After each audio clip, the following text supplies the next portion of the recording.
Hi, welcome back. This is Melvin here again on our hot issue, what's for lunch? How's everyone today? It's already midday, so fast. Time flies very fast. It's Wednesday, and what you know, Merdeka Day falls on Monday, coming Monday. It's already 31st August. We have already come to our 8 months journey in 2021. It's not an easy journey since last year, but we always hope for the best. We hope for a better tomorrow, right? That's our old songs in Chinese. They call 明天更更好.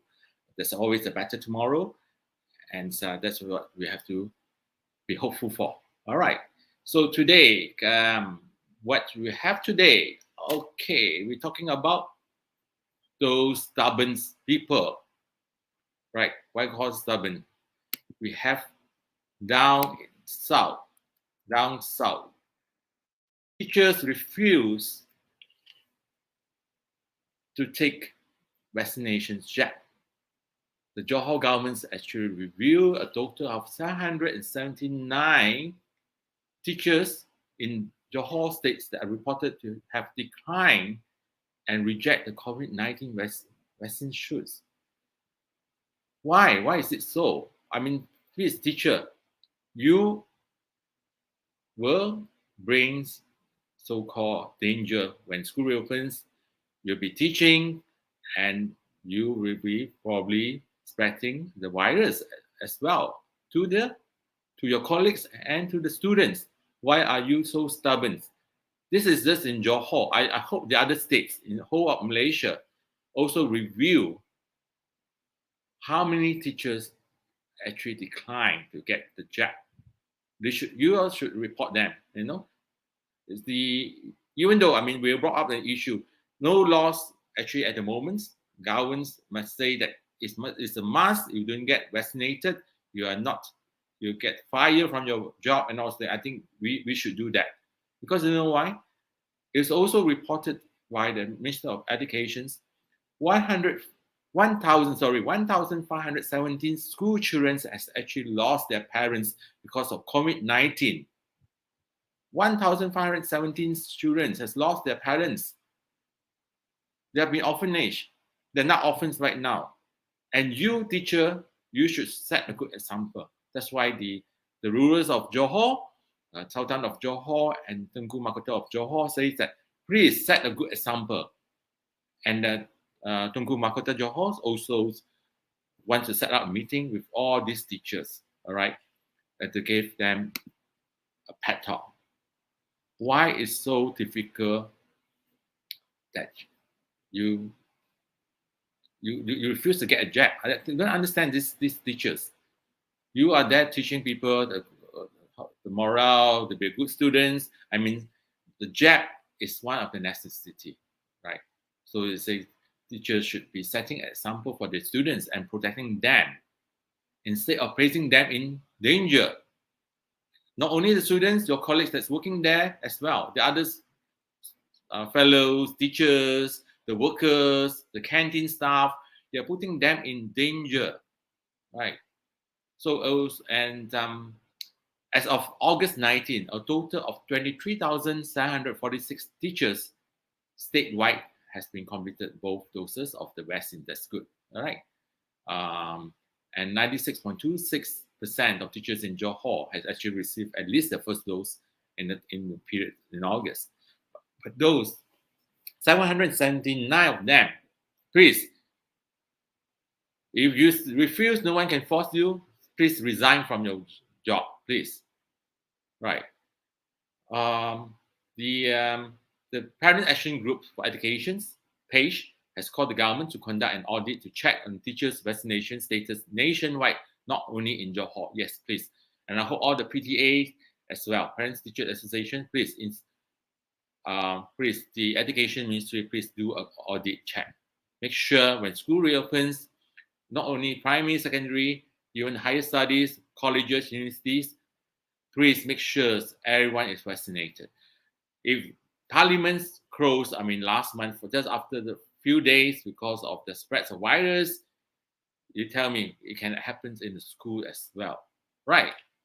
This is no joke. And talking about that, I hope the teachers will not be attending about faking their so-called certificates. Don't buy fake certificates. It doesn't work here anymore. We know it must be your digital certificates that is embedded in your MySejahtera. Nothing else. You can't just print out, oh, this is my certificate. No. Why I'm saying so? Fake MITI ticket letters also out in the market for sale. Because recently, 4 youth are believed to be linked to a syndicate selling false MITI and employer-approved letters for the purpose of interstate travel. They were arrested on August 5th and early this month. And these 4 suspects were young, including 2 women, just aged 16 and 19. And they're young entrepreneurs.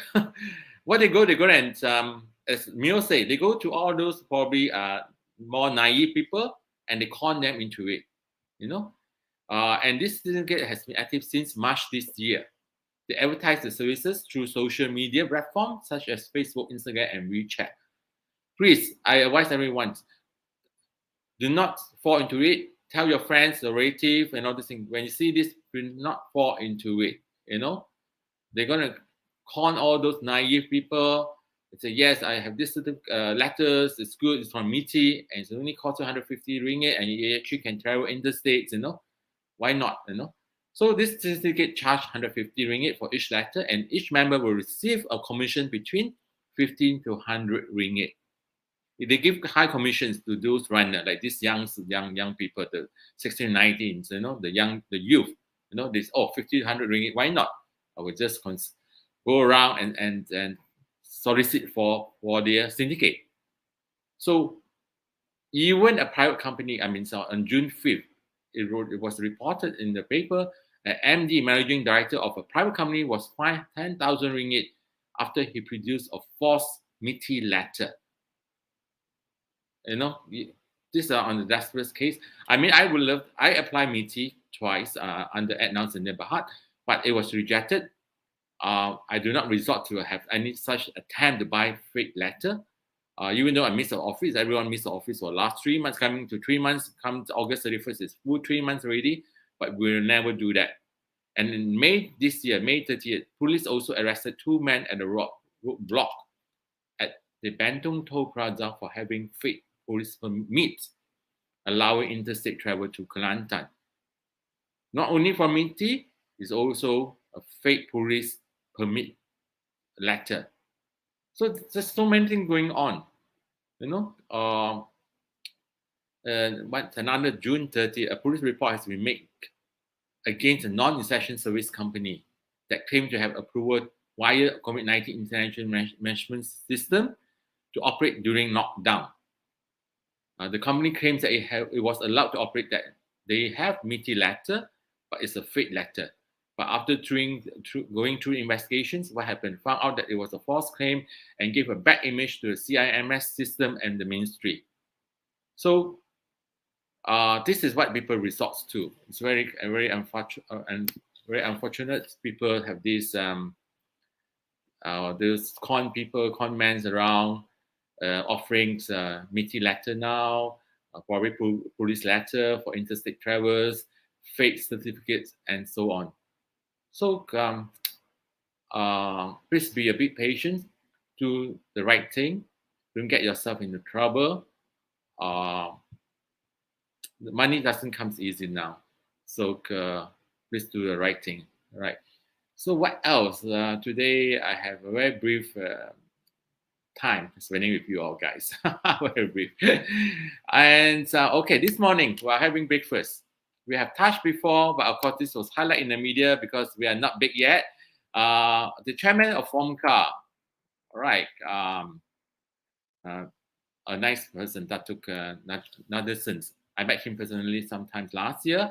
He actually plead to the government to have the self-test kits make more affordable by subsidizing or even give free to those low-income families.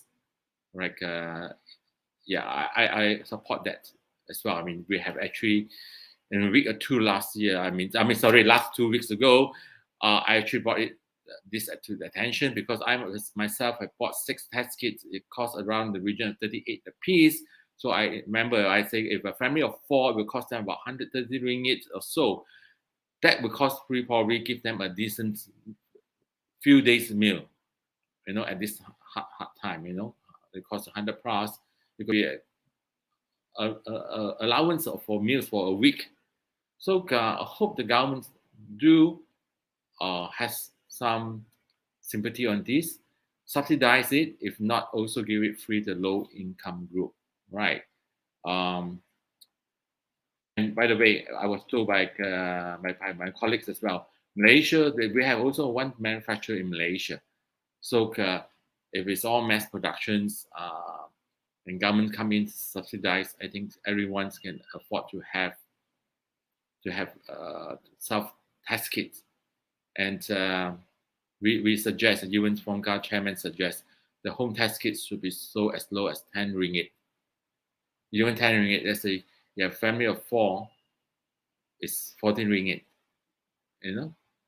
And of course, we don't test it every day. When someone of members of the family who actually feel that they have some symptoms, which I addressed those 3 symptoms yesterday, by different variants of the COVID-19 now. So you test it, and then also your family members. So again, let's say a family of 4, it actually costs you 14 ringgit a time, but at least not something like 100 over ringgit, right? So I hope government pay attention to this. I wonder who's new Minister of Health, because hopefully by this week it will be announced, right? Our new Prime Minister has actually promised that by this week the cabinet will be lined up. And this morning also, it's reported in the Star. It says here 41.6% of the country populations, or equivalent to 13,580,000 people, has received both doses. It means fully vaccinated. It's 41.6% as of August 24th. This is according to the COVID-19 Vaccine Supply Access Guarantee Special Committee. In short, it's called JKJAV. It's actually called the COVID-19 Vaccine Supply Access Guarantee Special Committee. So 41.6%.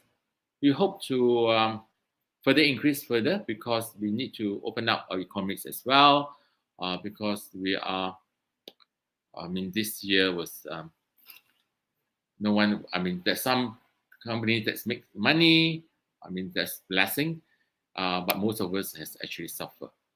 All right, so we need to drive on, to move on. And what comments to have today from Mr. Hall. Mr. Hall say that I think all states education DG should do his or her duty to check all school teachers, or headmaster, or gardener to have their vaccine. That's true. And Mr. Hall is very particular, because I remember Mr. Hall have earlier this year made few reports on the school that the parents were picking up their children's SOP was not followed. So what we did, we made an attempt to call the headmistress, is the headmistress of the school. We offer help. They say, can we offer help? We will arrange we talk to the police so that of that area, so that they will come by during certain time that you request, because they can actually control the crowd better. I mean, with the police presence, we are more disciplined somehow or other, or employ more Rela and all these things. So we actually go up beyond what's at now can assist, that things that deal with local so-called councils. This one we also, I think, is very important to us. So anyone who hear us need our help, please make the report to or highlight the issue through the App Now mobile app, and we will bring forward. Today, this morning, last 2 days, we're trying to solve an issue in typing as well. I know there's a report a week ago, people dump rubbish in a piece of land. And we make the report, and then Rajis came up to us, just simple, did not offer a solution. They say, oh, we cannot do anything because it's in a private land. So I asked us to refer to the another Jabatan of so-called Environment Department. So we like a ping pong. So we contacted the Environment Department of the Taiping district. They say, please ask the reporter to come and fill out the form and sign. I say, through my colleague, I say, please tell them, even though they accepted the report, I said, can you ask the reporter to come and fill out the form and all these things? We have given them all the details, photos, and all these things. And they asked us, tell us also what is assessed for us. What's the degree of danger in that piece of land? I said, oh my God. I say, we tell that lady, do you expect us, first of all, it's under lockdown. First of all, and you are in the digital era now. Everything the government want to go and digitalize. That's why we're going to 5G and all these things. As long as we provide evidence, real true evidence, photos and all the locations, do not expect the reporter to come to your office, which is probably miles away, to come and fill the form and sign. And how could you even ask us to assess the danger of that piece of land? Because at the end of the day, we have photos saying piling of huge of piling of rubbish. We want that to be clear. And Margie saying we don't do anything because it's a private land. And then refer to the Environment Department. Environment Department asks us to go and sign. And it's all the way in typing. I say, no, this is a digitalized world. As long it's all confirmed, it's genuine, it's your departments who do go there to investigate. And it's your departments also to investigate with the land office which owner this piece of land belongs to. All right. So that is your work. You are the part of the government, and that's your responsibility. We at now will highlight issue on the community's behalf. You say, I told them it's just the rubbish. People dumping the rubbish. Yes, the communities there, it's wrong to dump the rubbish there. But this rubbish there is actually accumulating. It draws a lot of snakes, rats, so-called breeding mosquitoes, and making the environment dirty, smelly. So please do your part. Do not ping pong. I mean, it's not. I always tell them throughout one whole year. Yes, it might not fall under my margins, but you know that you can actually give a helping hand, walk the extra mile. Okay, it's not my department, it's not my margins, but okay, I will help you out. I will highlight to the land office, I will highlight to the environment department. All right, so that you should do as a government servant. And because all these departments, that's not between yours, but you all are the government servants. You are here to serve the public, the riot. I don't know whether I'm right or wrong, but I think I have a point, So, but I'm not saying, I'm not painting a bad picture of them, but we have others that actually help out. I remember one incident similar this in Port Dickson. Right? Why I say Port Dickson? I remember that because it's lovely scenes. It's the piece of land is actually facing the sea, and it happens to be a private land, and people in the community dumps all the rubbish there. The Margis actually told us it's okay, it's private land, but they took initiative to identify the owner. They took initiative to apply to the magistrate that they can clean the rubbish, because otherwise they will be sued for trespassing.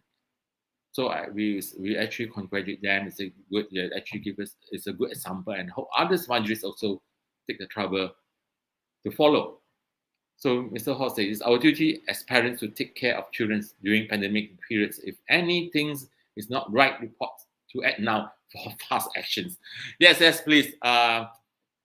We will not be, so we welcome highlights of complaints. I mean, we feel your issues that we can't guarantee that it can be solved like that one timing, we can't, but we actually highlight to the authorities, and we actually report back to reporter, and we hope that they understand our situations, right? We are not part of the government, all right? And now it's actually a social enterprise. We are set up to help the community, because we felt that a lot of apps in the market, they are very commercialized, and buy and sell and all these things. Yes, we want to make our money. We hope that the people support us by downloads, use it, and hope that the numbers is right, that we can actually canvas for advertisements.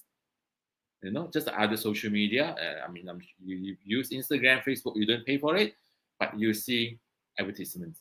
And I hope everyone appreciate that, because that to keep them survive, they need to maintain the server. They need to maintain the office. For us, we have to maintain another department. We call it the our community service departments, that we keep in touch with the authorities and all these things, so we can update our user.